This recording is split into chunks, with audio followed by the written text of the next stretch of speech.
Mon mari a dit à sa mère, je la quitte. Je ne peux pas vivre avec une femme qui gagne moins que moi. J'ai accepté tout ce qu'il voulait. Un mois plus tard, son avocat l'a appelé, la voix tremblante.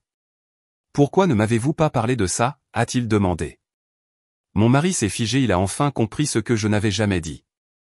Tu dois commencer à chercher un vrai travail, Kelly. Je ne peux pas continuer à dire aux gens que ma femme n'est qu'une comptable. Scott se tenait dans notre cuisine, tenant sa lettre de promotion, l'agitant comme une preuve dans une affaire judiciaire qu'il avait déjà gagnée. Derrière lui, à travers la fenêtre, je pouvais voir le lever du soleil frapper l'immeuble que j'avais acheté via ma LLC, celui dont il ignorait l'existence. Mon nouveau salaire de directeur signifie que nous jouons dans une autre catégorie maintenant. La femme de Harrison vient d'être nommée associée dans son cabinet. La femme de Shane dirige un cabinet médical. La mienne? La mienne s'occupe des impôts des autres. Avant de continuer, je tiens à vous remercier d'écouter des histoires qui révèlent des vérités cachées. Si vous croyez que la vraie valeur ne se mesure pas par les titres, mais par les contributions réelles, veuillez envisager de vous abonner. Cela nous aide à atteindre plus de personnes qui ont besoin d'entendre cela. J'ai posé ma tasse de café, celle de la conférence de comptabilité où j'avais donné le discours d'ouverture l'année dernière. Scott avait pensé que je participais à un atelier de week-end pour les comptables de petites entreprises. En réalité, je présentais mon cadre de restructuration d'entreprise à 200 directeurs financiers. Salaire de directeur, ai-je répété, en gardant ma voix neutre. C'est merveilleux. De combien est l'augmentation? 15%, dit-il, la poitrine bombée. Ce qui me porte à 120 000 de base plus les primes. Il a dit cela comme s'il venait d'annoncer qu'il avait gagné le prix Nobel. 120 000 $. Le mois dernier seulement, mes honoraires de conseil pour la restructuration de Steinberg Industries s'élevaient au double de cela, mais Scott ne savait rien de Steinberg Industries. Il ne savait rien de mes clients du Fortune 500. La lettre de promotion était datée d'il y a 3 jours. Il l'avait portée sur lui, attendant le moment parfait pour faire son annonce, pour tracer sa ligne dans le sable. Je l'ai regardé la plier soigneusement et la placer sur le comptoir entre nous, une barrière faite de papier à en-tête d'entreprise et d'une fierté mal placée. Nous devrions fêter ça, ai-je dit, sachant déjà comment cette conversation se terminerait. Chez Giovanni, comme pour notre anniversaire. Son visage s'est légèrement tordu. À propos de ça. Le dîner d'anniversaire. Il a sorti son téléphone, faisant défiler quelque chose. Regarde ça. Harrison a emmené sa femme au French Laundry le mois dernier. Il a tout posté. C'est le genre d'endroit où quelqu'un dans ma position devrait être vu. Pas un petit restaurant italien de quartier où tu portes la même robe chaque année. La robe noire. Il l'avait remarqué, après tout. Ce qu'il n'avait pas remarqué, c'est que je la portais parce que c'était la robe de notre premier rendez-vous. Un choix sentimental qui ne signifiait apparemment plus rien pour lui. Il n'avait pas non plus remarqué que j'avais payé notre dîner d'anniversaire avec ma carte de crédit professionnelle, tout comme j'avais payé chaque dîner d'occasion spécial au cours des 4 dernières années. Peut-être pourrions-nous aller dans un endroit plus chic la prochaine fois, ai-je offert, sachant qu'il n'y aurait pas de prochaine fois. La façon dont il se tenait, la façon dont ses yeux évitaient les miens, me disait qu'il avait déjà pris sa décision. C'est là le problème, Kelly. Il a posé son téléphone et m'a regardé directement pour la première fois. Il y a une image que je dois maintenir maintenant. Les autres directeurs, leurs femmes, ils sont différents. Ils contribuent à parts égales. Ce sont des partenaires dans le succès. Tu fais toujours le même travail de comptabilité que lorsque nous nous sommes rencontrés il y a 7 ans. J'ai failli rire. Le même travail. S'ils savaient seulement que mon petit travail de comptabilité avait évolué pour devenir Hamilton Financial Services, un cabinet de conseil avec 3 entreprises du Fortune 500 sous contrat. S'ils savaient seulement que pendant qu'ils luttaient pour devenir analyste senior, je restructurais les services comptables d'entreprises dont ils ne pouvaient que rêver de rencontrer les PDG. Ta mère a appelé hier, ai-je dit, changeant légèrement de sujet. Elle vient toujours pour le déjeuner de dimanche. En fait, à ce sujet. Scott a pris son café. Le café que je lui avais fait avec des grains du torréfacteur spécialisé qui coûtait $30 la livre. Elle avait quelques idées sur nous. Sur notre situation. Notre situation. Patricia Hoffman avait des idées sur notre situation depuis le jour où Scott m'avait présenté comme une comptable. Elle m'avait regardé comme on regarderait une tache sur un meuble cher.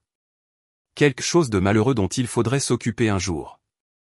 Elle pense que je suis freiné, a poursuivi Scott. Que je pourrais avancer plus vite dans ma carrière si j'avais le bon type de soutien à la maison. Quelqu'un qui comprend le monde de l'entreprise. Quelqu'un qui peut organiser des dîners et réseauter avec les bonnes personnes. Je comprends le monde de l'entreprise, ai-je dit doucement. Kelly, tu tiens les comptes de dentiste et de nettoyeur à sec. Ce n'est pas la même chose que de comprendre la stratégie commerciale de haut niveau. La semaine dernière, j'avais fait économiser 40 millions de dollars à une société pharmaceutique en identifiant des redondances dans leur structure comptable. La semaine d'avant, j'avais aidé une start-up technologique à se préparer pour une introduction en bourse qui les valoriserait à 2 milliards de dollars. Mais Scott pensait que je passais mes journées à saisir des reçus pour de petites entreprises. Il s'est approché de la fenêtre, regardant la vue que mes honoraires de conseil avaient payée. J'ai 35 ans. Cette promotion n'est que le début. Dans 5 ans, je pourrais être vice-président. Dans 10, peut-être dans la direction, mais j'ai besoin du bon partenaire pour ce voyage. Et je ne suis pas le bon partenaire parce que je suis une comptable. Parce que tu manques d'ambition, Kelly. Tu te contentes de la médiocrité. Tu ne t'es jamais poussé à être plus. J'ai pensé aux journées de 14 heures que j'avais faites le mois dernier lors de l'audit de Morrison Industries, un audit qui avait découvert une fraude et les avait sauvés de la faillite. J'ai pensé aux cours de certification que j'avais suivis en ligne la nuit pendant que Scott regardait le sport, chacun ajoutant une nouvelle spécialisation à mes offres de conseil. J'ai pensé au réseau de directeurs financiers et de contrôleurs qui avaient mon numéro de portable personnel et m'appelaient quand ils avaient besoin de résoudre des problèmes que leurs équipes internes ne pouvaient pas gérer. Tu as raison, ai-je dit finalement. Je devrais probablement penser à mon avenir. Scott s'est détourné de la fenêtre, le soulagement visible sur son visage. Il pensait que j'étais d'accord avec lui, que j'acceptais son évaluation de ma valeur. Je suis content que tu comprennes. Ce n'est pas facile pour moi non plus, mais parfois nous devons faire des choix difficiles pour grandir. Le soleil du matin était maintenant complètement levé, projetant de longues ombres sur notre cuisine. Dans 2 heures, j'avais un appel vidéo avec le groupe Morgan au sujet de leur expansion sur les marchés européens. Ils voulaient mon avis sur la structuration de leurs services comptables dans plusieurs pays avec des lois fiscales différentes. Les honoraires de conseil pour ce seul projet seraient supérieurs au nouveau salaire de directeur de Scott, mais ils ne le sauraient jamais. Il avait déjà décidé qui j'étais et ce que je valais, et rien de ce que je dirais ne changerait cette évaluation dans son esprit. 3 jours après l'annonce de la promotion de Scott, je transportais des tasses de café sales de son bureau à domicile quand j'ai entendu la voix de Patricia à travers les haut-parleurs de son ordinateur portable. Il avait laissé son appel vidéo en cours en allant chercher des documents à l'imprimante, supposant que je ne ferais pas attention à l'appel hebdomadaire de sa mère. Les appels du jeudi matin étaient devenus une routine. Patricia appelant de sa cuisine impeccable du Connecticut. Scott, la mettant au courant de ses victoires professionnelles pendant que je travaillais soi-disant dans l'autre pièce. Tu lui as déjà dit ? La voix de Patricia avait ce ton particulier d'anticipation, comme quelqu'un qui attend des potins à son country club. Je me suis arrêté dans l'embrasure de la porte, tenant les tasses que Scott avait laissées éparpillées sur son bureau après des sessions de travail tardives. À travers l'écran de l'ordinateur portable, je pouvais voir Patricia se pencher en avant, son collier de perles captant la lumière de la baie vitrée de sa cuisine. Scott est retourné à son bureau, s'installant dans sa chaise ergonomique, celle que je lui avais achetée pour son anniversaire quand il se plaignait de maux de dos. J'ai abordé la question de l'incompatibilité de carrière. J'ai posé les bases. Les bases ? Le rire de Patricia était sec. Scott, chérie, tu es directeur maintenant. Tu ne peux pas continuer à traîner un poids mort. Combien de temps vas-tu encore prétendre qu'avoir une comptable pour femme est acceptable ? Poids mort. L'expression flottait dans l'air pendant que je restais figé, agrippant la tasse, meilleur mari du monde, de Scott, celle que je lui avais offerte pour notre 3e anniversaire, quand je croyais encore à ces mots. Je sais, maman. Je m'en occupe. Scott a passé ses doigts dans ses cheveux, un geste que je reconnaissais après 7 ans à le voir se débattre avec des décisions difficiles. Harrison Blackwood est fortement recommandé. Je l'ai rencontré la semaine dernière, l'avocat des panneaux publicitaires. Bon choix. Une représentation agressive pour les hauts revenus. C'est ça. Exactement. Il dit qu'avec l'écart de revenus, je suis en position de force. Kelly gagne peut-être 40 000 par an avec ses petits boulots de comptabilité. Mon nouveau salaire me place à 3 fois ça. La documentation est claire. J'ai regardé mes jointures blanchir autour de la poignée en céramique. 40 000. C'est ce qu'il pensait que Hamilton Financial Services rapportait. Le mois dernier seulement, j'avais facturé 90 000 au groupe Morrison pour la restructuration de leurs opérations européennes. Tu mérites quelqu'un à la hauteur de ton succès, a poursuivi Patricia. Quand je pense à la femme de Harrison, elle vient d'être nommée associée chez Crawford & Associates. Ou cet adorable docteur Kim que Marcus a épousé. Ce sont des femmes qui contribuent à parts égales, qui comprennent l'ambition. C'est exactement mon point de vue, a convenu Scott, sa voix prenant cette qualité performative qu'il utilisait dans les présentations de bureau. Je ne peux pas me présenter à des événements d'entreprise avec quelqu'un qui ne comprend pas la stratégie commerciale de base. Le dîner de la semaine dernière avec les dirigeants. Kelly a passé 20 minutes à parler d'organisation de recettes avec la femme du directeur financier. D'organisation de recettes, maman. Je me souvenais de cette conversation différemment. Margaret Chin, la femme du directeur financier, avait discuté de la start-up de sa fille, une application de planification de repas qui avait besoin d'une structuration financière en arrière-plan. Je lui avais donné ma carte, celle de Hamilton Financial Services. Elle m'avait appelé hier pour fixer une consultation. Quand est-ce que tu déposes la demande? La question de Patricia était pragmatique, comme si elle demandait des plans pour le dîner. Bientôt. Je dois d'abord organiser les actifs. Tout documenter clairement. L'appartement, les comptes d'investissement, l'épargne. J'ai été le principal contributeur à tout cela. Eh bien, bien sûr que tu l'as été. Qu'est-ce qu'elle a contribué? De la comptabilité de base pendant que tu construisais une vraie carrière. L'ironie, c'est qu'elle pense aider en gérant nos finances. Scott a ri. Elle n'a aucune idée que j'ai tout suivi séparément, construisant mon dossier. Je me suis reculé de la porte en silence, portant toujours les tasses, mon esprit traitant ce que je venais d'entendre, comme l'analyse d'un bilan pour y déceler des irrégularités. Ils avaient planifié cela. Pendant que je travaillais 16 heures par jour pour terminer l'audit de Steinberg, Scott et sa mère avaient élaboré une stratégie pour se débarrasser de moi.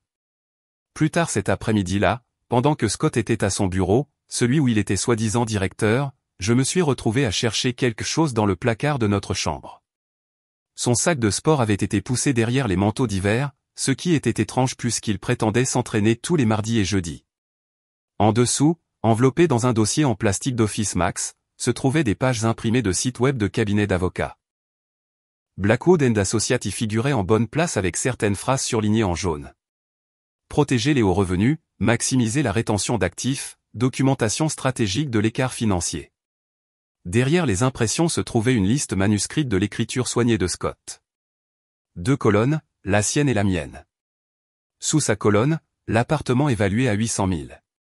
Le portefeuille d'investissement à 200 000, la BMW, le compte d'épargne. Sous ma colonne, Honda Civic 2008 évalué à 4 000. Compte chèque personnel estimé à 2 000. Matériel de comptabilité, mon ordinateur portable, 5 cents. Il avait inventorié notre vie comme une liquidation d'entreprise, sauf que ses calculs étaient basés sur une méprise fondamentale. L'appartement n'était pas à nous.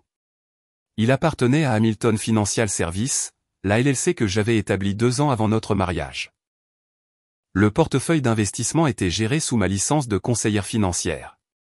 Même la BMW était louée par l'intermédiaire de ma société en tant que véhicule de fonction. Le nom de Scott apparaissait sur les choses en tant qu'utilisateur autorisé, une courtoisie que je lui avais accordée et qu'il avait prise pour de la propriété. J'ai photographié chaque page avec mon téléphone, puis j'ai tout remis exactement comme je l'avais trouvé. Le sac de sport est retourné derrière les manteaux au même angle. Le dossier a conservé sa légère courbure due à la pression contre le mur. Scott ne saurait jamais que j'avais vu ses plans de bataille. Ce soir-là, j'ai préparé le dîner pendant que Scott travaillait tard, ou disait qu'il travaillait tard. Saumon aux asperges, son plat préféré. Il est rentré à 21 heures, m'a embrassé distraitement sur le front et a loué le repas tout en faisant défiler son téléphone. Je l'ai regardé manger la nourriture que j'avais préparée dans la cuisine que j'avais rénovée avec mes primes de conseil, assis à la table que j'avais achetée à un client qui liquidait ses actifs, et je me sentais comme une anthropologue observant une espèce que j'avais mal identifiée pendant des années. bonne journée, ai-je demandé, maintenant la routine. Productive, a-t-il dit. Très productive. J'ai eu une réunion sur les transitions futures. Transition. Même son vocabulaire avait basculé vers le jargon d'entreprise, aseptisant le personnel en professionnel. Je me demandais si Harrison Blackwood l'avait également coaché là-dessus. Comment se distancier linguistiquement du conjoint que vous êtes sur le point de rejeter? Cette nuit-là, après que Scott se soit endormi, je me suis assise dans le salon avec mon ordinateur portable et j'ai sorti les documents de constitution de Hamilton Financial Services. Page après page de structure juridique que j'avais soigneusement construite avant de dire « oui ». N'imaginant jamais que j'aurais besoin de cette protection, mais comprenant que les bons comptables maintiennent toujours des registres propres et des limites claires. Le contrat d'achat de l'appartement montrant Hamilton Financial Services comme l'acheteur. La documentation du compte d'investissement ouvert sous le numéro d'identification fiscale de ma LLC. Même notre compte chèque joint était techniquement un compte d'entreprise avec Scott répertorié comme signataire autorisé, pas comme propriétaire. J'avais passé 7 ans à laisser Scott croire qu'il était le principal soutien de famille parce que cela semblait tellement important pour son estime de soi. Maintenant, je comprenais que ce silence avait été interprété comme une confirmation de sa supériorité. Il avait pris ma discrétion pour de l'incapacité, ma compétence tranquille pour un manque d'ambition. L'homme qui dormait dans notre lit, mon lit en réalité, avait construit tout un récit autour d'une fiction financière qui était sur le point de devenir très réelle pour lui. Le lendemain matin, je me suis réveillé à 5h15 et j'ai commencé ce qui allait devenir ma nouvelle routine, jouant le rôle de l'épouse dévouée tout en documentant la dissolution de mon mariage. J'ai cassé des œufs pour le petit déjeuner de Scott, les fouettant exactement comme il le préférait avec un nuage de crème et du poivre blanc, pendant que mon téléphone enregistrait depuis sa position contre la cafetière. La vidéo a capturé son entrée à 7h45. La façon dont il a attrapé son café sans un mot, faisant défiler les emails sur son téléphone. Grosse présentation aujourd'hui, ai-je demandé, maintenant le rythme de conversation que nous avions établi depuis 7 ans. Il a répondu sans lever les yeux. Le parfum m'a alors frappé. Quelque chose de nouveau, de cher, avec des notes de bergamote et de cèdre. Tom Ford, peut-être. Certainement pas le Calvin Klein que je lui avais acheté pour Noël. Tu sens bon. Nouveau parfum. Ses yeux se sont brièvement levés, un signe que je reconnaissais après des années à le voir naviguer dans de petites déceptions. Harrison me l'a recommandé, il a dit que l'image professionnelle inclut tous les détails. Harrison influençant déjà ses choix de toilette. J'ai pris une note mentale en retournant ses œufs. Le relevé de carte de crédit d'octobre serait intéressant. Dîner client ce soir, a annoncé Scott en se levant pour partir. Ne m'attends pas, j'ai vérifié son calendrier synchronisé sur mon téléphone après son départ. Celui qu'il avait connecté pour partager nos emplois du temps. Le mardi 15 octobre ne montrait rien après 15 heures. Pas de nom de client, pas de réservation de restaurant, pas de réservation de salle de conférence. Mais il y avait un débit sur notre compte joint datant d'hier. Chaloron, le restaurant français du centre-ville, table pour 2, $180. Déjeuner d'affaires, il le classerait plus tard, sauf que les relevés de sa carte de société montraient qu'il avait été en réunion consécutive au bureau pendant le déjeuner. Le compte joint racontait aussi d'autres histoires. $5000 retirés jeudi dernier, étiquetés, opportunités d'investissement, fonds de marchés émergents, sauf que je connaissais tous les fonds légitimes que Scott avait jamais considérés, et aucun ne nécessitait de paiement en espèces sur des comptes personnels. Le numéro de routage du retrait correspondait aux informations publiques du compte en fiducie du client de Blackwood & Associates. Harrison Blackwood facturait des tarifs élevés pour démanteler des mariages, et Scott le payait avec le compte que j'avais méticuleusement géré pendant 7 ans. J'ai tout documenté dans un tableur, codé par couleur et avec des références croisées, les achats de parfums chez Nordstrom, les retraits inexpliqués aux distributeurs automatiques dans des quartiers loin de son bureau, les frais de divertissement clients dans des bars alors que son calendrier indiquait qu'il aurait dû être à la maison. Chaque entrée construisait un récit financier d'un homme préparant sa sortie tout en supposant que sa femme était trop simple pour remarquer les schémas dans les chiffres. Le samedi est arrivé avec notre dîner de couple mensuel. La seule obligation sociale que Scott n'avait pas encore trouvé d'excuse pour éviter. Marcus et Jennifer Chin recevaient cette fois. Leur maison d'artisan était chaleureuse avec des odeurs de cuisine et le son de leurs jumeaux se disputant à propos de jeux vidéo à l'étage. Marcus travaillait comme avocat fiscaliste, du genre à gérer des structures d'entreprise complexes et à comprendre réellement la différence entre la comptabilité et le conseil financier. Kelly. Jennifer m'a serré dans ses bras à la porte. Marcus n'arrête pas de vanter la restructuration que tu as faite pour le groupe Morrison. Il a dit que c'était brillant. La main de Scott s'est resserrée sur le bas de mon dos. Son signal pour que je détourne la conversation, mais j'en avais fini de détourner. C'était un défi intéressant, ai-je dit assez fort pour que les autres entendent. 40 millions d'économies d'impôts grâce à une réorganisation structurelle appropriée. 40 millions, a sifflé David Kim depuis le salon. C'est de l'argent sérieux. Kelly adore ces chiffres, a rapidement interjeté Scott, me guidant à l'intérieur. Elle exagère toujours l'importance des décimales. Marcus a regardé entre nous, ses instincts d'avocat clairement activés. Les décimales ne font pas 40 millions. Scott, c'est de l'architecture financière stratégique. La soirée s'est poursuivie avec Scott tentant de limiter les dégâts, mentionnant sa promotion toutes les 10 minutes tout en se lamentant sur le fardeau financier de notre foyer. Quand Jennifer a posé des questions sur les projets de vacances, il a ri amèrement. Des vacances avec un seul salaire?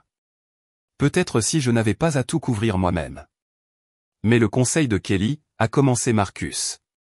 Ces petits projets de comptabilité couvrent à peine le paiement de sa voiture, a interrompu Scott, prenant une autre gorgée de vin, son troisième verre. Je suis essentiellement un foyer à revenu unique. Les sourcils de Marcus ont grimpé vers sa racine des cheveux. Il savait exactement ce que Hamilton Financial Services facturait, car son cabinet m'avait référé 2 clients l'année dernière. Mais il n'a rien dit, il a simplement enregistré l'information avec la précision de quelqu'un qui comprend que le silence recueille parfois plus de preuves que la confrontation. Ça doit être stressant, a offert David diplomatiquement. La pression financière peut mettre à rude épreuve n'importe quel mariage. Tu n'as pas idée, a acquiescé Scott, manquant les regards inquiets que Jennifer et Marcus échangeaient. Cette nuit-là, après que Scott se soit endormi, le vin le mettait toujours KO à 22h. Je me suis assise dans notre salle de bain avec mon téléphone et j'ai appelé Sarah en Californie. Ma sœur a répondu à la deuxième sonnerie malgré le décalage horaire. Kelly, il est presque minuit là-bas. Qu'est-ce qui ne va pas? J'ai besoin de conseils juridiques. Oh, ma chérie, qu'est-ce que Scott a fait? La question m'a fait rire, un rire amer et court. C'est plus ce qu'il prévoit de faire, et ce que j'ai déjà fait. J'ai tout expliqué. La conversation surprise avec Patricia, les honoraires d'avocat, la documentation des actifs basés sur de fausses hypothèses. Puis je lui ai parlé de Hamilton Financial Services, de la structure de la LLC, des documents de propriété qui précédaient notre mariage de 2 ans. Sarah a sifflé doucement. Tu as mis en place une protection de tes actifs avant le mariage. C'est en fait brillant. Je ne prévoyais pas de divorcer. Je prévoyais une protection de responsabilité professionnelle. Peu importe pourquoi tu l'as fait. Ce qui compte, c'est la structure juridique. Son nom figure-t-il sur des documents de propriété réels? Pas utilisateur autorisé. Pas signataire. Propriété réelle. Non. J'ai été prudente là-dessus. Alors il n'a aucun droit. 0. L'appartement. Les investissements. S'ils sont détenus par ta LLC et que cela précède le mariage, il peut documenter l'écart de revenus autant qu'il veut. Ça n'aura aucune importance. Et le fait que je l'ai laissé croire qu'il possédait la moitié de tout? Tu l'as laissé croire beaucoup de choses. Ce n'est pas illégal. A-t-il déjà demandé à voir les documents de propriété? Jamais. Il suppose juste que son nom sur les comptes signifie propriété. L'esprit juridique de Sarah était pleinement engagé. Maintenant, Kelly, il construit un dossier sur une fondation qui n'existe pas. Quand son avocat découvrira la structure de la LLC, ce sera comme retirer la carte du bas d'un château de cartes. Devrais-je lui dire? Absolument pas, laisse-le tout documenter. Laisse-le déposer les papiers. Laisse-le présenter son cas sur l'écart de revenus. Plus il s'engage dans ce récit, plus la chute sera spectaculaire lorsque la réalité le frappera. Après avoir mis fin à l'appel, je me suis tenu dans l'embrasure de la porte de notre chambre, regardant Scott dormir. Il avait repoussé les couvertures, étalé sur le lit comme s'il en était le propriétaire. Demain, il se réveillerait et continuerait sa performance de directeur à succès avec une femme embarrassante. Il rencontrerait Harrison Blackwood et élaborerait une stratégie sur la division des actifs. Il enverrait un texto à quelqu'un au sujet de plans de dîner qui n'étaient pas sur son calendrier. Et je continuerais ma propre performance. L'épouse dévouée qui ne remarquait pas le nouveau parfum, l'argent manquant, le mépris à peine dissimulé derrière le jargon d'entreprise. Mais sous cette performance, je construisais quelque chose de tout à fait différent. Un audit complet de la dissolution de notre mariage, documenté avec la précision de quelqu'un qui comprenait que les chiffres ne mentent jamais, même quand les gens le font. L'ironie ne m'a pas échappé. Scott était si concentré sur la documentation de notre écart de revenus qu'il n'avait jamais pensé à vérifier qui possédait réellement la vie qu'il essayait de revendiquer. 2 semaines se sont écoulées dans une orchestration minutieuse. J'ai maintenu chaque routine pendant que Scott devenait de plus en plus confiant dans sa tromperie, prenant ma constance pour de l'inconscience. Le mercredi matin, il s'est approché de moi avec la nonchalance étudiée de quelqu'un qui avait répété ses répliques pendant son trajet. « Kelly, nous devrions parler de notre trajectoire future. » Il se tenait près de l'îlot de cuisine, une tasse de café à la main, utilisant le même ton que celui qu'il avait utilisé pour proposer un bilan trimestriel. Je pense qu'il serait bénéfique de rencontrer un tiers neutre pour discuter de nos problèmes d'incompatibilité croissants. Problème d'incompatibilité. Il avait travaillé cette phrase. Je pouvais le dire. Il l'avait probablement soumise à Harrison Blackwood pour s'assurer qu'elle sonne objective plutôt qu'accusatrice. Un conseiller? Ai-je demandé, bien que je sache exactement de quel type de tiers il parlait. Plutôt un médiateur, quelqu'un qui peut nous aider à naviguer cette transition de manière professionnelle. Il a posé sa tasse avec un soin délibéré.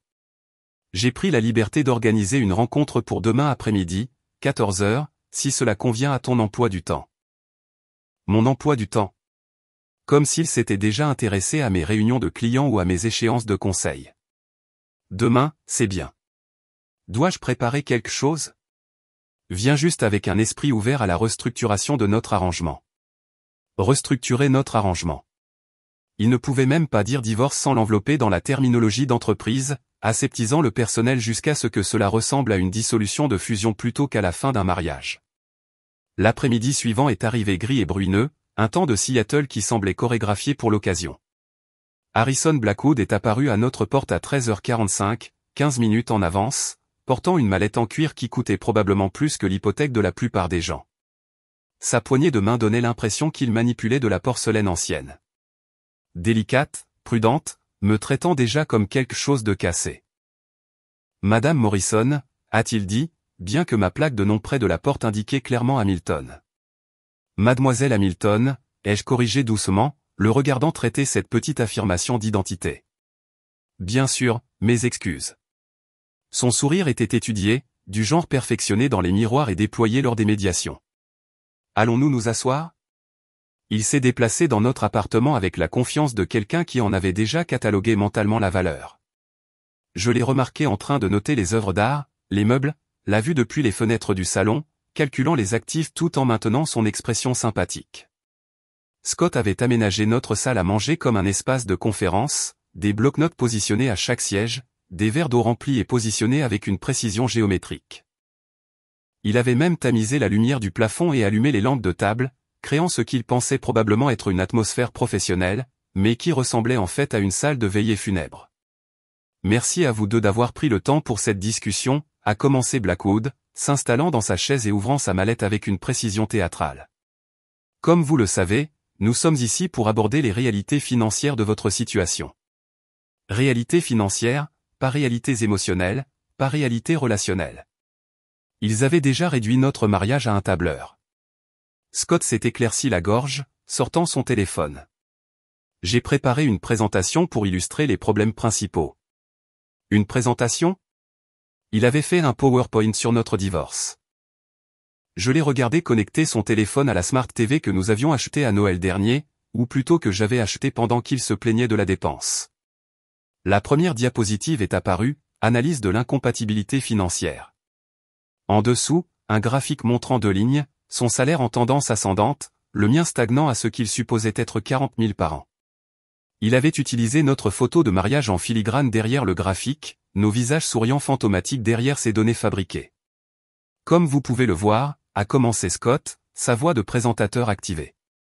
L'écart de revenus est devenu insoutenable. Ma trajectoire de carrière nécessite un partenaire qui peut contribuer à parts égales à nos objectifs de style de vie. La diapositive suivante. Inefficacités actuelles de l'allocation d'actifs. Il avait en fait créé un diagramme circulaire de nos contributions supposées. Sa part consommant 90% du cercle tandis que la mienne apparaissait comme une tranche à peine visible sans plisser les yeux. L'écart crée ce que les économistes appelleraient une perte sèche, a-t-il poursuivi, cliquant sur une autre diapositive montrant des calculs théoriques. Les ressources qui pourraient être optimisées pour la croissance maintiennent au contraire un statu quo inefficace. Perte sèche. Il venait de décrire notre mariage comme une inefficacité économique, me réduisant à un fardeau pour sa productivité théorique. J'ai pris des notes sur mon bloc-notes, écrivant « perte sèche » en lettres soignées pendant que Blackwood hochait la tête en signe d'approbation devant la performance de Scott. La solution est claire. Scott est passé à sa dernière diapositive, intitulée « Termes de restructuration proposés ». Une division nette qui reconnaît le principal contributeur tout en assurant une transition humaine pour la partie dépendante. Partie dépendante, pas épouse, pas Kelly, pas même futur ex.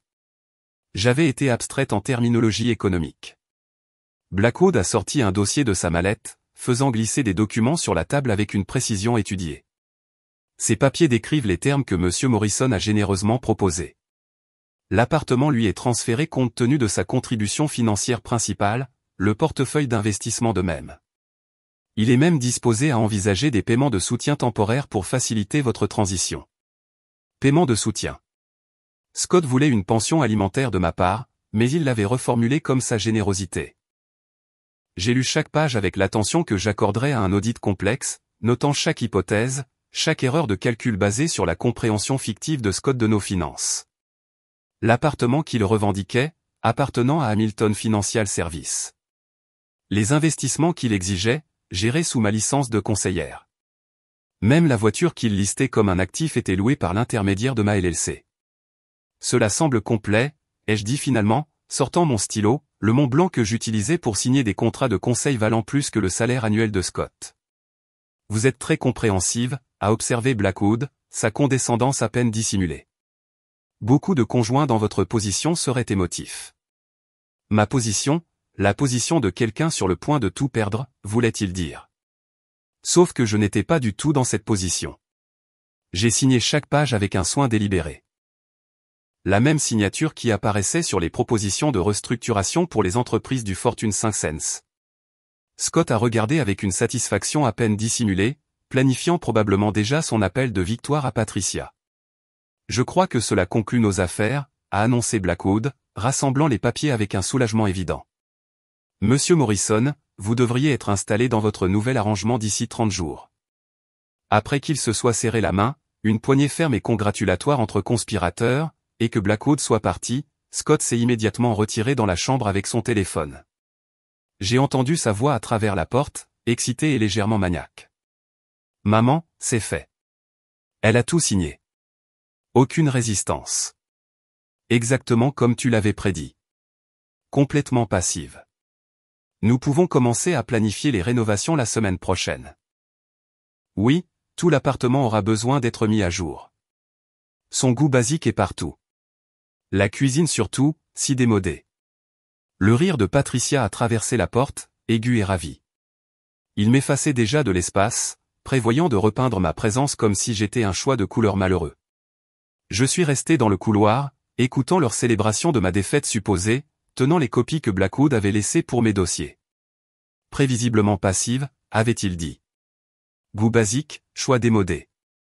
Ils étaient si occupés à se féliciter de leur victoire qu'ils ne se sont jamais demandé pourquoi quelqu'un qui gérait des restructurations financières complexes signerait des termes aussi manifestement défavorables sans poser de questions. Jamais considéré que la coopération pouvait être une stratégie, pas une reddition.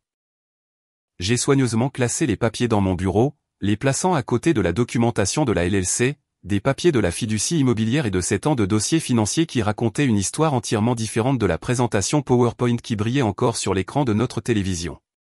La vraie présentation viendrait plus tard, livrée non pas en diapositives et graphiques, mais dans une réalité juridique qui briserait chaque hypothèse qu'ils avaient faite. Pour l'instant, je suis retourné à la cuisine et j'ai commencé à préparer le dîner, maintenant la routine d'une épouse vaincue, pendant que Scott et Patricia planifiaient des rénovations pour un appartement qui ne lui avait jamais appartenu. Le saumon que j'avais préparé est resté intact dans l'assiette de Scott alors qu'il faisait défiler son téléphone, grognant occasionnellement des réponses à mes tentatives de conversation.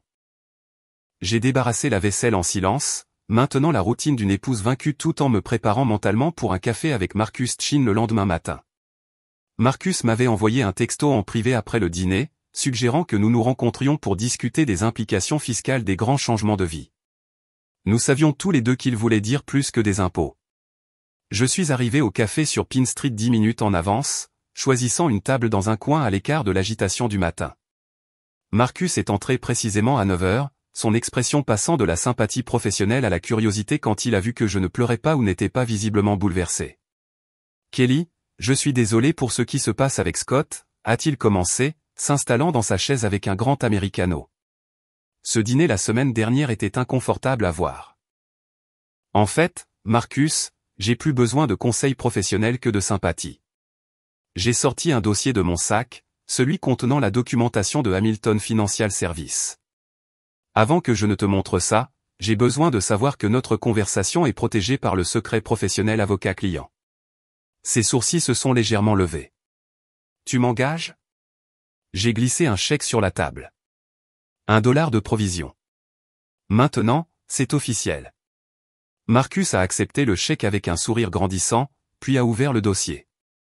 J'ai regardé son expression se transformer alors qu'il lisait les documents de constitution de la LLC, les papiers de la fiducie immobilière, les structures de gestion des investissements. Son café est resté oublié alors qu'il parcourait 7 ans de documentation méticuleuse. Kelly, c'est.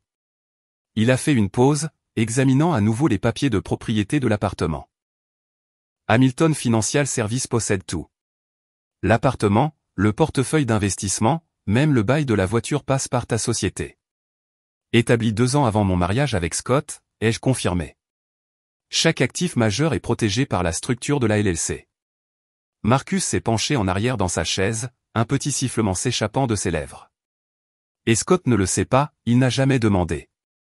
Il a juste supposé qu'avoir son nom sur les comptes bancaires signifiait la propriété. Il signe tout ce que je lui présente sans lire. C'est un parachute doré, a dit Marcus, étudiant toujours les documents. Non, c'est mieux que ça.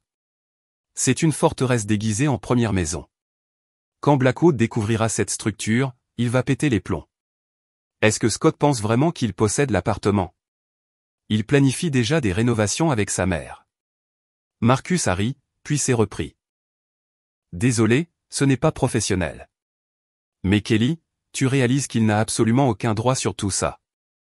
Les papiers de divorce qu'il t'a fait signer sont essentiellement des documents de fantaisie basés sur des actifs qui n'existent pas dans la structure juridique qu'il suppose.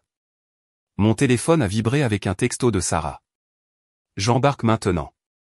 À ce soir. J'ai apporté ma peinture de guerre. La façon de ma sœur de dire qu'elle avait emporté ses dossiers juridiques et qu'elle était prête pour la bataille. J'ai montré le texto à Marcus. Sarah arrive de Californie. C'est une avocate en contrat. Elle veut m'aider à tout organiser. Bien. Tu auras besoin de documentation pour quand ça va imploser. Marcus a rendu le dossier. Puis-je te donner un conseil non officiel? Laisse Scott continuer à creuser ce trou. Plus il s'enfonce dans ses hypothèses, plus la révélation sera spectaculaire. Ce soir-là, Sarah est arrivée, ressemblant en tout point à l'avocate californienne dans son tailleur de créateur et son maquillage parfait, bien que ses yeux montraient l'inquiétude d'une sœur cadette. Elle m'a serré férocement dans ses bras à l'aéroport, me chuchotant à l'oreille « On va le détruire », avant de se reculer avec un sourire professionnel.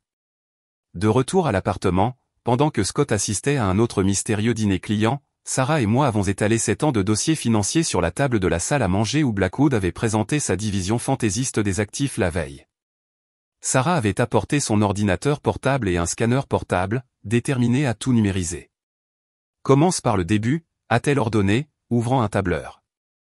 Chaque dépôt, chaque paiement de client, tout. Nous avons travaillé toute la nuit, alimentés par le café et une colère juste. Les chiffres racontaient une histoire que Scott n'avait jamais pris la peine de lire.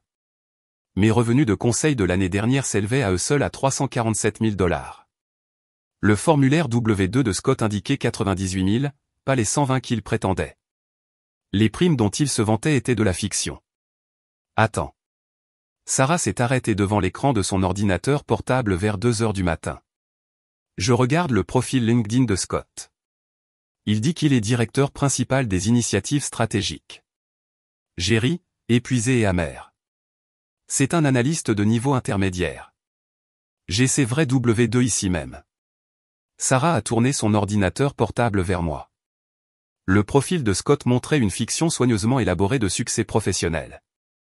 Directeur principal depuis 2019, équipe de 12 subordonnés directs, acteur clé dans des acquisitions de plusieurs millions de dollars. Même son éducation était gonflée, listant des programmes pour cadres qu'il avait suivis comme des diplômes qu'il avait obtenus. C'est de la fraude, a dit Sarah sèchement. Si son entreprise savait qu'il déformait sa position publiquement, il serait licencié immédiatement. Il y croit, ai-je dit, étudiant sa photo de profil. Ce sourire confiant visant un avenir qui n'existait pas, il a raconté le mensonge si souvent que c'est devenu sa vérité. Sarah a pris des notes dans son bloc-notes. Cela explique son désespoir de te quitter. Tu es le seul témoin de sa réalité. Sans toi, il peut pleinement habiter cette histoire de succès fictive. Le lendemain matin, pendant que Scott prenait sa douche, j'ai rencontré Thomas Brennan, un détective privé que Marcus avait recommandé. Thomas était banal en tout point, ce qui, expliqua-t-il, était son plus grand atout. Nous nous sommes rencontrés dans un dîner près du front de mer, loin de tout endroit où Scott pourrait apparaître. Je n'ai pas besoin de surveillance, ai-je expliqué.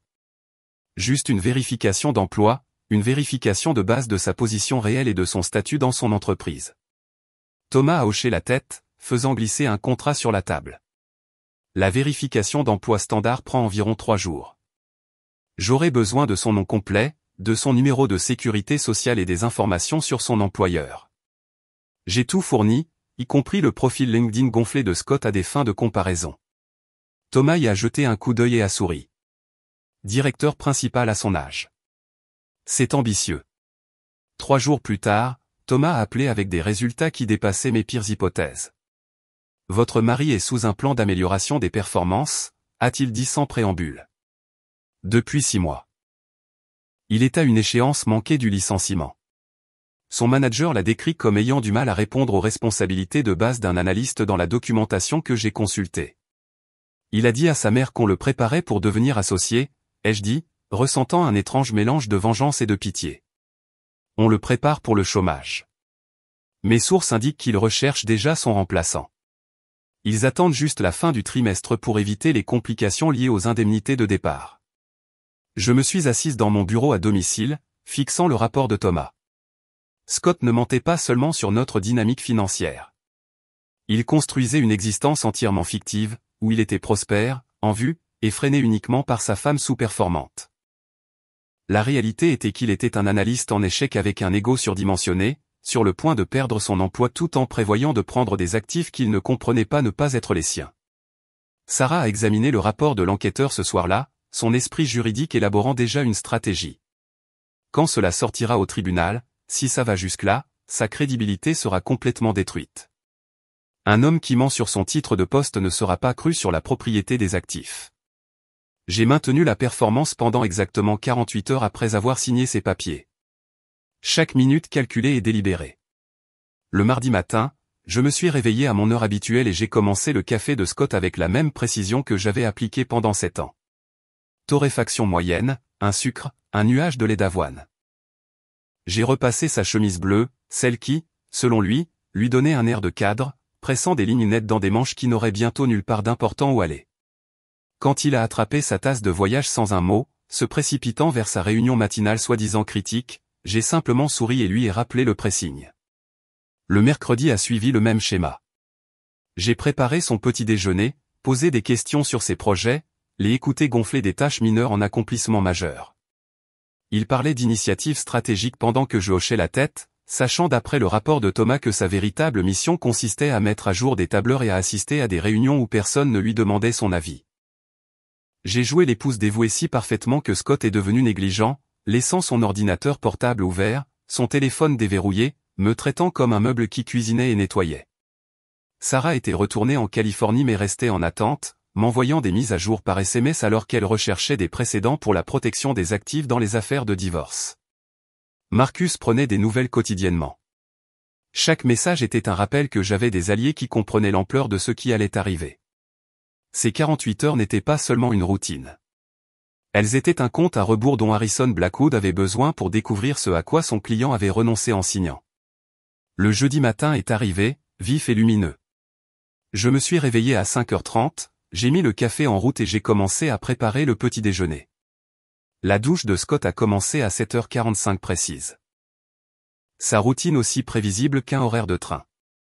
J'ai cassé des œufs dans la poêle, les regardant grésiller pendant que son téléphone chargeait sur le comptoir, l'écran sombre et silencieux. À 7h52, il a sonné. Le nom de Harrison Blackwood est apparu sur l'écran. J'ai continué à cuisiner, ajoutant du poivre blanc aux œufs, exactement comme Scott le préférait. Le téléphone s'est arrêté, puis a immédiatement recommencé à sonner. Même nom, probablement même panique. Au troisième appel à 7h54, je pouvais imaginer Blackwood faisant les 100 pas dans son bureau, son assistant regardant nerveusement l'avocat habituellement calme se décomposer. Le quatrième appel est arrivé à 7h56. Cette fois, j'ai entendu la voix étouffée de Scott depuis la salle de bain, agacé par l'interruption. L'eau coulait toujours, mais il avait dû attraper son support de téléphone étanche, celui que je lui avais acheté à Noël dernier, pour pouvoir prendre des appels pendant son importante routine matinale. Même à travers la porte fermée et l'eau qui coulait, j'ai entendu le moment exact où les mots de Blackwood ont fait leur effet. L'eau s'est arrêtée brusquement. La voix de Scott, qui avait commencé avec une confiance irritée, a grimpé dans les aigus. « Qu'est-ce que vous voulez dire ? » Hamilton Financial Service.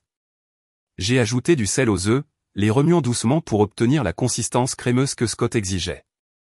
À travers la porte, la voix de Blackwood portait avec une clarté inattendue, son calme professionnel se fissurant comme de la glace sous la pression. L'appartement n'est pas à votre nom, Scott. Il appartient à une LLC. Hamilton Financial Service. Établi en 2017, 2 ans avant votre mariage. Votre femme en est l'unique membre. Vous ne figurez sur aucun document de propriété. C'est impossible. La voix de Scott était devenue mince, tendue. Mon nom est sur tout. Je l'ai vu sur les relevés. Vous êtes répertorié comme utilisateur autorisé sur les comptes, pas comme propriétaire. Il y a une énorme différence sur le plan juridique. Le portefeuille d'investissement. Même situation. Le bail de la voiture passe par la LLC. Scott, vous ne possédez aucun des actifs que vous avez listés. Rien. J'ai servi les œufs à côté de toasts de blé coupés en diagonale, comme Scott le préférait. Le café était prêt, fumant dans sa tasse préférée. Pas celle du « meilleur mari du monde » qui trônait dans le lave-vaisselle, visible sous tous les angles de la cuisine. Elle m'a piégé. La voix de Scott s'est brisée comme celle d'un adolescent. Elle savait tout ce temps. La documentation était accessible au public, déposée auprès de l'État, enregistrée auprès du comté. N'importe quelle recherche d'actifs de base l'aurait révélé. Nous aurions dû vérifier la propriété avant de continuer. C'est catastrophique pour votre position. La porte de la salle de bain s'est ouverte avec une force suffisante pour rebondir contre le mur. Scott se tenait là, dégoulinant. Une serviette enroulée à la hâte autour de sa taille, son téléphone serré dans une main. L'eau formait une flaque à ses pieds sur le parquet que j'avais fait refaire avec ma prime de fin d'année du groupe Morrison. Son visage était devenu pâle, à l'exception de 2 taches rouges sur ses joues, comme un patient fiévreux ou un enfant pris sur le fait. Je me suis retourné de la cuisinière, tenant son assiette de petit déjeuner dans une main et son café dans l'autre. Mon expression est restée agréablement neutre, le même visage que j'avais porté chaque matin pendant 7 ans. Le petit déjeuner est prêt, ai-je dit, posant les 2 sur le comptoir. Tes œufs risquent de refroidir si tu ne manges pas bientôt. Il m'a regardé, la bouche s'ouvrant et se fermant sans un son. Derrière lui, la voix de Blackwood continuait depuis le téléphone, parlant de ramifications juridiques et de manquements à la documentation. Mais Scott n'écoutait plus.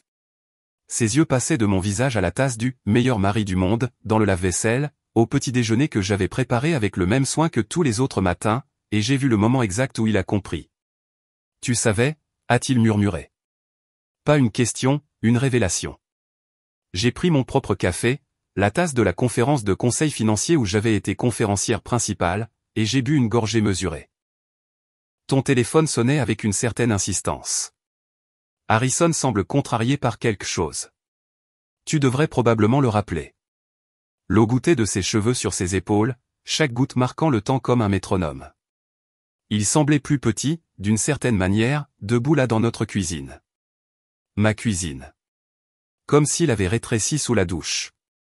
Le directeur confiant qui faisait des présentations PowerPoint sur la perte sèche avait été remplacé par un homme confus en serviette essayant de comprendre à quel point il avait été complètement déjoué. La LLC, a-t-il commencé, puis s'est arrêté, luttant pour former l'accusation. Hamilton Financial Services, ai-je confirmé, établi en 2017. Tout est correctement documenté et déposé. Tu as signé des reconnaissances chaque année quand je faisais nos impôts. Page 37 de la déclaration, annexe E, où sont listés les revenus de la LLC. Tu l'as signé cette fois. Son téléphone a vibré. Blackwood rappelait. Scott n'a pas répondu. Il ne semblait pas pouvoir bouger. Coincé entre la salle de bain qu'il venait de quitter et la cuisine où ses hypothèses mouraient. Ton petit déjeuner refroidi, ai-je observé, retournant à la cuisinière pour nettoyer la poêle. Es-tu à cette réunion de 9 heures sur les initiatives stratégiques? Celle où tu mets à jour des tableurs en prétendant être un directeur. Tu ne voudrais pas être en retard pour ça. La cruauté désinvolte de la précision l'a fait tressaillir. Il a attrapé son téléphone, reculant en trébuchant vers la chambre, laissant des empreintes de pas mouillées sur des sols qu'il n'avait jamais possédés. Je l'ai entendu essayer de rappeler Blackwood, sa voix aiguë et désespérée, demandant des options, des stratégies et des moyens de combattre cela. Mais il n'y avait rien à combattre, juste des chiffres sur des documents, correctement déposés et juridiquement contraignants, racontant une histoire qu'il n'avait jamais pris la peine de lire. J'ai nettoyé la vaisselle du petit déjeuner méthodiquement pendant que Scott s'habillait dans la chambre, ses mouvements erratiques et paniqués à en juger par les bruits sourds et les tiroirs claqués qui résonnaient dans l'appartement. Quand il a finalement émergé, sa chemise était mal boutonnée et ses cheveux encore humides de la douche qui avait tout changé. Il s'est tenu dans l'embrasure de la porte de mon bureau à domicile, me regardant ouvrir mon ordinateur portable avec l'attention désespérée de quelqu'un espérant une réalité différente. Nous devons parler de ça, a-t-il dit, sa voix de directeur tentant de se réaffirmer malgré le tremblement visible de ses mains. Certainement. J'ai ouvert le tableur financier que j'avais tenu pendant 7 ans. Celui avec des catégories et sous-catégories codées par couleur qui racontaient la véritable histoire de notre mariage. De quelle partie voudrais-tu discuter en premier? L'analyse des revenus, la répartition des dépenses, la documentation de la propriété des actifs? L'écran s'est rempli de lignes de données, chaque cellule précisément formatée et liée par des formules. Le vert mettait en évidence mes dépôts de conseil. Le bleu marquait le salaire de Scott. Le rouge indiquait les dépenses du ménage. Le schéma était immédiatement visible. Une mer de vert finançant presque tout avec de petites îles de bleu couvrant à peine ses dépenses personnelles. Commençons par janvier de l'année dernière, ai-je dit en faisant défiler jusqu'à la section appropriée. Ton revenu net après impôt était de 5 847 $. Ton paiement de voiture était de 890 $. Abonnement à la salle de sport, 175 $. Paiement minimum de tes cartes de crédit personnel, 1200 $. Cette série de dîners d'affaires que tu insistais être du réseautage, 2400 $ ce mois-là seulement. Tu as en fait eu un déficit de 347 $, que j'ai couvert avec le compte d'opération de Hamilton Financial Services. Le visage de Scott a rougi alors qu'il regardait les chiffres défiler. Ce n'est pas mon salaire est plus élevé que ça. Ton salaire brut, oui, mais nous regardons le revenu net réel par rapport aux dépenses réelles. Devrais-je afficher février, mars? Le schéma reste constant. Ton revenu couvre environ 18% de nos dépenses totales du ménage. Mes honoraires de conseil prennent en charge les 82% restants. Il s'est agrippé au cadre de la porte, ses jointures blanches contre le bois. Tu ne m'as jamais dit que tu gagnais autant. Tu n'as jamais demandé. Tu as supposé. Chaque année, lors de la préparation des impôts, ces chiffres étaient devant toi. Annexé pour Hamilton Financial Services. Annexe pour les revenus locatifs de la propriété d'investissement.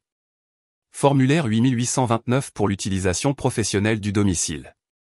Tu les as signés sans les lire. J'ai minimisé le tableur et ouvert LinkedIn dans un nouvel onglet. Son profil est apparu, cette photo de tête confiante à côté de son titre fictif. Directeur principal des initiatives stratégiques.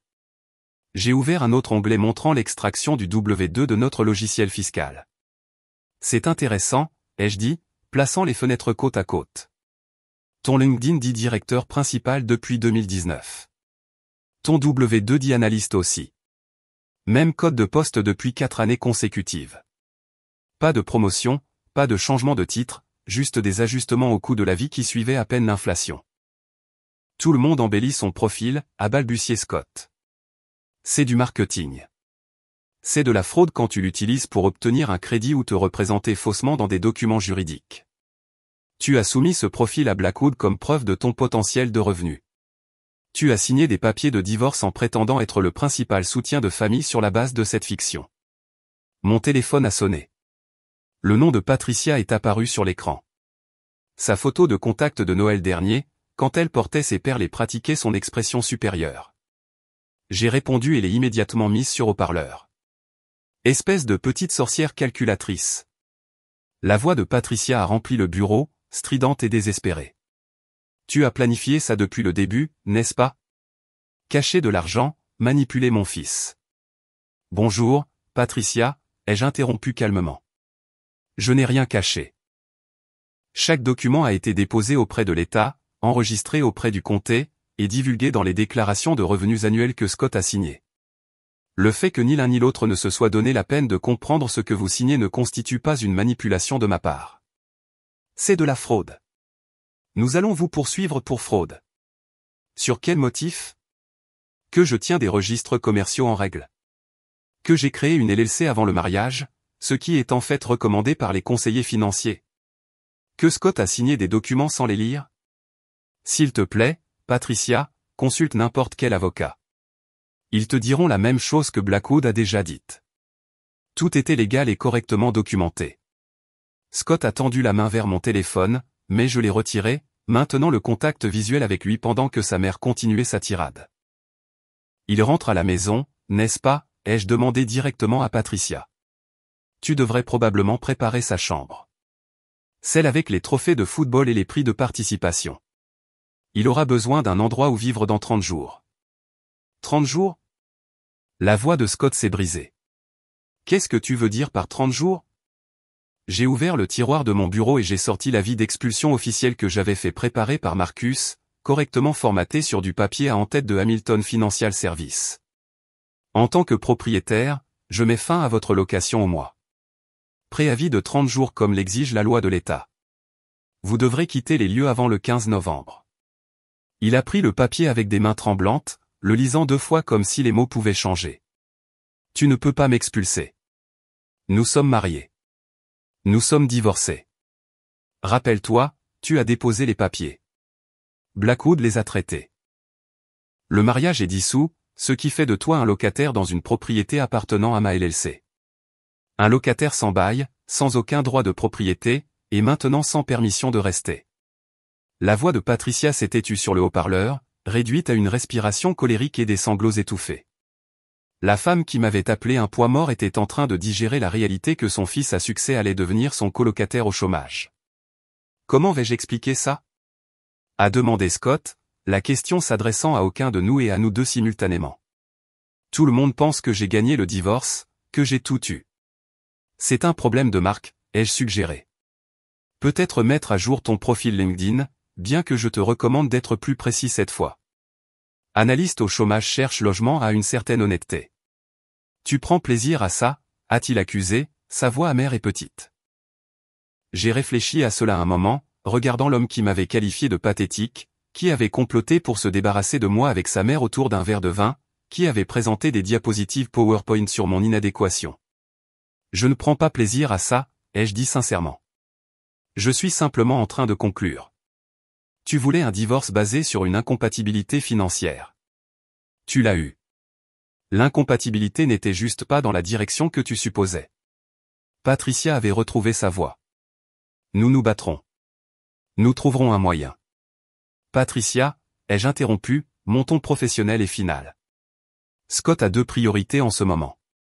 Premièrement, trouver un nouvel endroit où vivre avant que son expulsion ne prenne effet.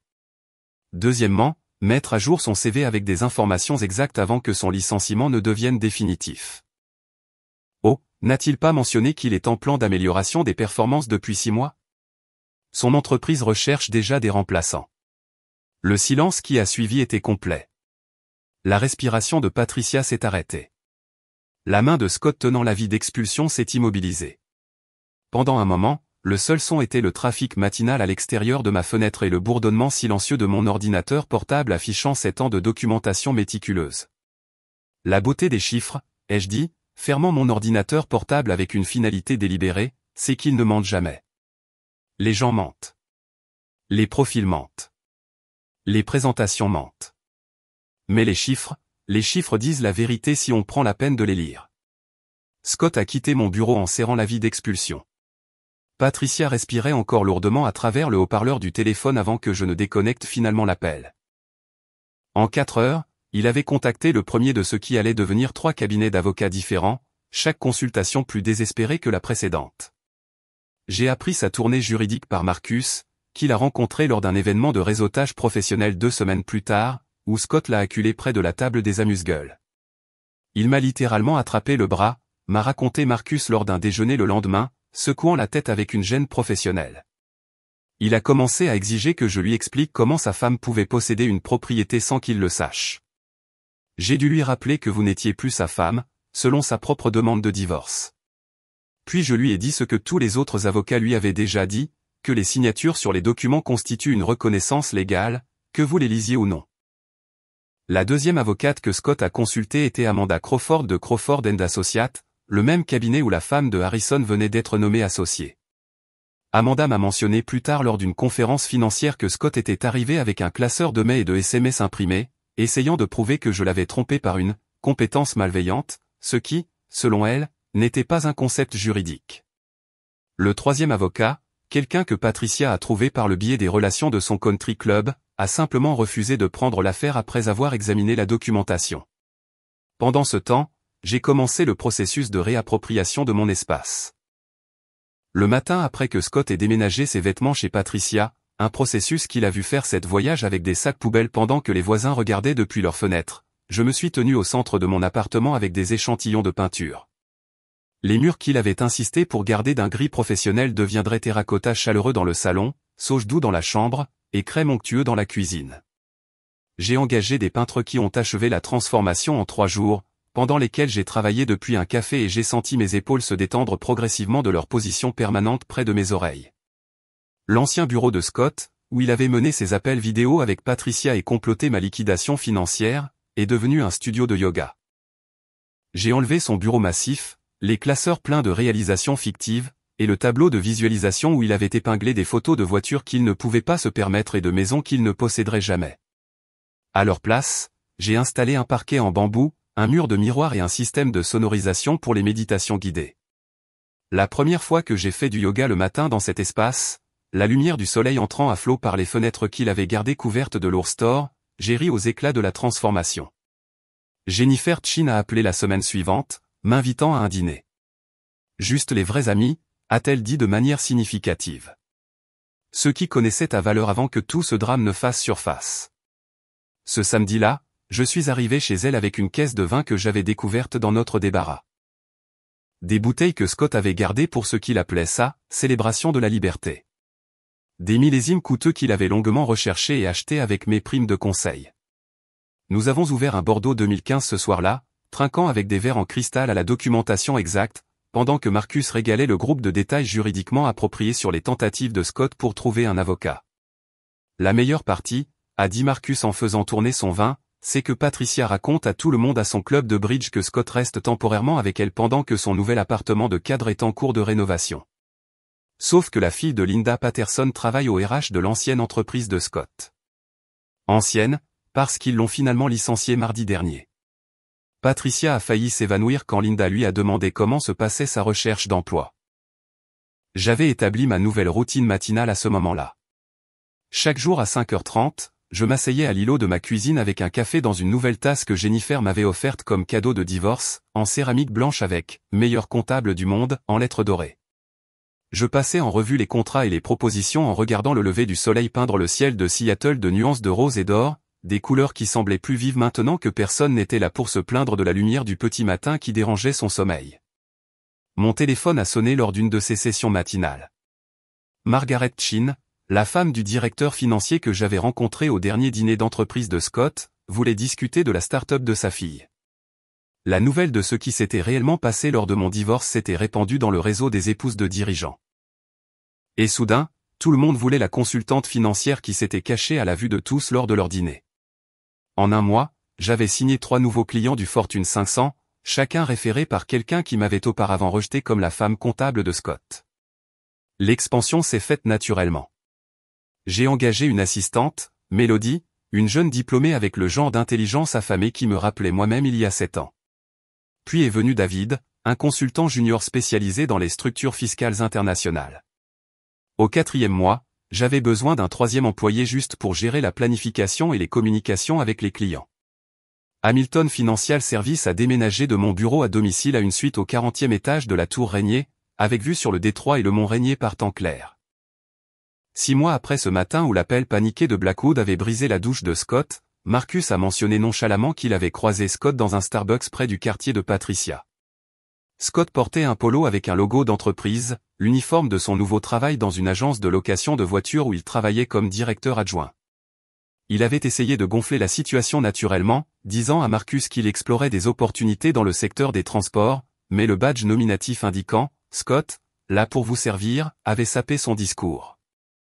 Il a en fait dit que le divorce était dû à une incompatibilité financière, a rapporté Marcus, contenant à peine son amusement, ce qui est techniquement exact, mais pas dans la direction qu'il implique.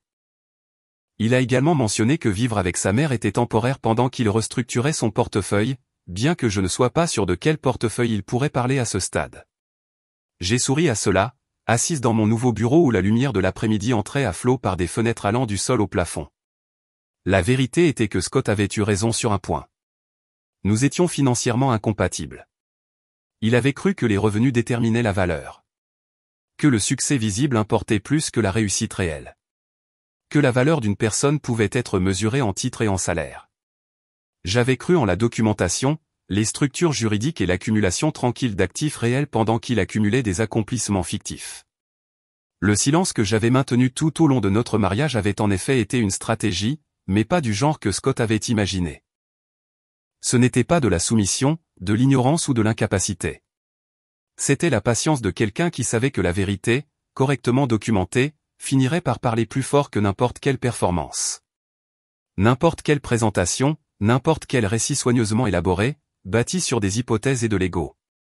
Mes états financiers montraient maintenant ce qu'ils avaient toujours montré, simplement plus cachés derrière le besoin de quelqu'un d'autre de se sentir supérieur. Hamilton Financial Services était florissant. Mon succès n'était plus minimisé ou rejeté. Chaque matin, je buvais du café dans ma tasse de « meilleur comptable du monde » et je pensais à la façon dont Scott avait voulu me quitter parce que je gagnais moins que lui. La belle ironie était qu'il n'avait jamais été marié à quelqu'un qui gagnait moins que lui. Il avait juste été marié à quelqu'un qui comprenait que le meilleur pouvoir est celui qui n'a pas besoin de s'annoncer avant le moment où il compte le plus. Si cette histoire de vengeance calculée vous a tenu en haleine, appuyez sur le bouton j'aime dès maintenant. Ma partie préférée a été quand Kelly a tendu le café à Scott pendant que Blackwood paniquait au téléphone, sachant que sa LLC possédait tout. Quel a été votre moment préféré? Laissez-le dans les commentaires ci-dessous. Ne manquez pas d'autres histoires à couper le souffle comme celle-ci. Abonnez-vous et activez la cloche de notification pour ne jamais manquer une nouvelle publication.